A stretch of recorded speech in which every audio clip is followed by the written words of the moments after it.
Hello guys, meron lang akong bagong problema ngayon, kaya napabidyo ako. Kasi ang ganda nung birthday month ni Wigo, dahil 3 years old na siya ngayong March. At ngayon ay actually March 8 namin to nabili si Wigo, so 3 years old na siya nung March. At ngayon March 23.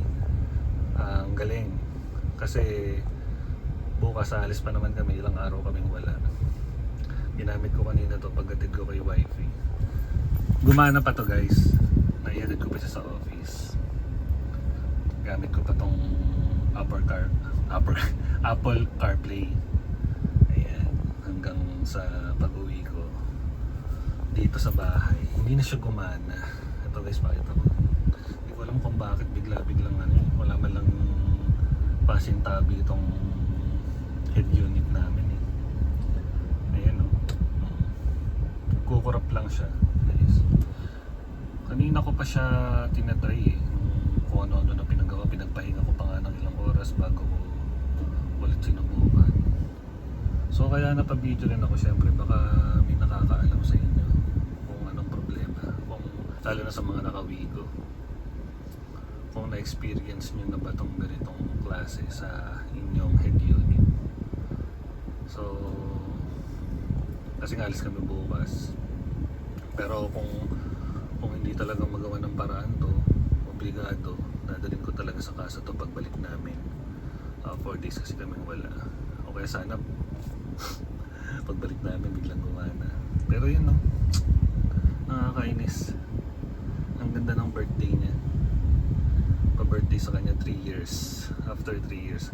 Ang nakakalungkot dito guys, okay lang sana kung no, kung tawag dito, eto lang eh, basta nakakapag-sound ka pa rin. Eh ang problema, pati yung reverse, hindi na rin syempre gumagana. Dahil pag nag-reverse ka, may camera to, di ba? Apektado na rin yung reverse. Ayan. So talagang kailangan magawa tong head unit na to para may video. Ayan. So yun guys, kaya ko lang na video to, baka sakaling may mga may suggestion, or baka may naka-experience na kayo. So at least may idea ako pagbalik ko, at least kung magkano paggawa. Ayan. Ayan ang unang issue pala niya. Ayan. Dati, ma-share ko lang guys bago tayo matapos. Meron na tong issue, nagka-issue na to si Wigo. Alam, problema pa nga ako, akala ko hindi mo na magagawa. Ito, yung ilaw. Hindi na siya umiilaw eh. Ayan, nagtanong ako kung magkano paggawa. Parang assembly daw, isang buong assembly daw yan. Ano ba yung sabi sa akin? 20, hindi ko alam kung 20,000 o 25,000 ba yan. Parang ganun. Sabi ko, hindi ko na paggagawain, okay na kahit walang ilaw. Eh kaya lang biglang nagawa. Natakot siguro tong tawag dito, nung ilaw dito, yan, takot. Biglang nagawa nung nagda-drive, parang one day bigla na lang siyang bumalik, yan. Hindi na siya ulit nagloloko. Ayan, okay. Ang naging problema ko ngayon ito. So ayan guys, nakalungkot, kurap lang siya ng kurap po. Wala talaga.